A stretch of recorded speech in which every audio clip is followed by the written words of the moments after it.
Now, earlier this month, to mark International Transgender Day of Visibility, President Biden stated that, quote, affirming a transgender child's identity is one of the best things a parent, teacher, or doctor can do to help keep children from harm, end quote.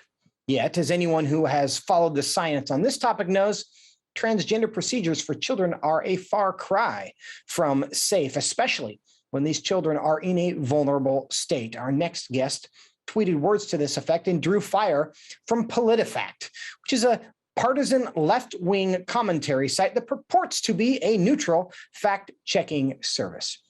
Joining me now to discuss this is U.S. Representative Mary Miller. She serves on the Committee on Education and Labor and the Committee on Agriculture and represents Illinois' 15th District. Representative Miller, welcome back to Washington Watch. Thank you for having me. Well, we're glad to have you. You've been outspoken on this issue for a while now, the effects of chemicals and surgeries on children in an effort to make them look like the opposite sex. But now PolitiFact has labeled some of your statements false. Give us the background. Tell us what happened.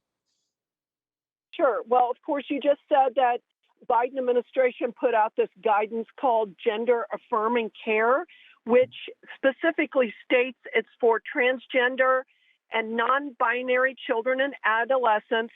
Early gender-affirming care is crucial to overall health and well-being.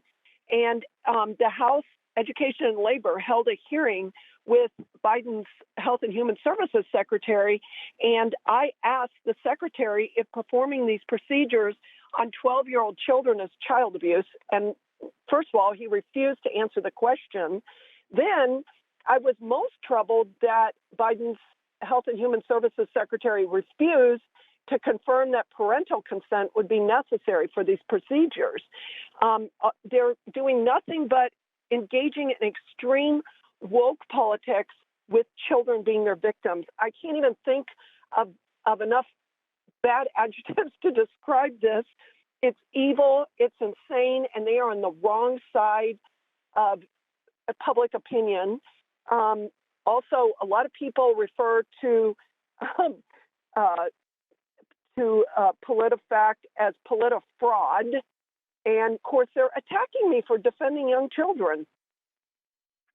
The politics of this issue are remarkable, and you referred to one of the understated but very important parts of this conversation, and that is parental consent. And we've talked about parental consent around the issue of abortion a lot, but in this case, increasingly, you're finding a conflict there where children are being given and asking for these hormones that can stop puberty and eventually can actually just suppress your hormone, your natural development as a child, but the parents may not even be involved in these decisions. And now the conflict you've had with the White House and now with PolitiFact has to do with the question of whether these puberty blockers are reversible. Define what that means to you. When they say it's reversible and you say it's not reversible, what are you referring to? Yes, they did say that they're reversible and that my claims on the dangers of these medications are false. But the truth is that this is another lie that they are propagating, and they are going after the vulnerable, which is our children who are not mature enough to make these decisions. A lot of children grow out of this, and this has actually become a popular issue. It's being pushed by the schools, by our government, by our culture, and it's super sad. But okay, well, for one thing, it's dangerous because it affects their bone growth and their future ability to have children, their growth spurts and bone growth density. And Mayo Clinic states in their guidance on puberty blockers that they can have long-term effects. So, they can bring it on. I'm not backing down.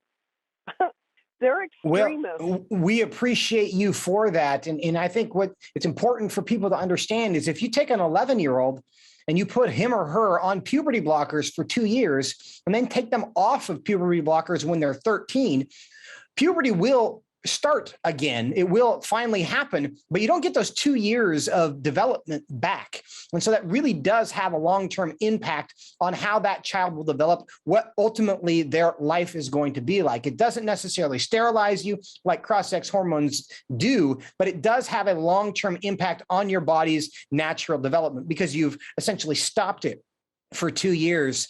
Now, Representative Miller, what happens if we don't get in front of this issue, get control of it, and just allow this to continue where children are being encouraged in this direction, disguising their sex, taking hormones for life? What's the end game if we don't stop it? I don't know. I think a lot of this has to do with population control. I mean, you think about what they're promoting, and you know, they're anti-life, and God is all about life. He's about physical life and eternal life, and they are, you know, they're opposed to both of those things. And I'm going to fight back. If they want to fight, they can bring it on, because, like I said, I'm not backing down, and they are definitely on the wrong side of the American people, on the public, and the public wants parents involved.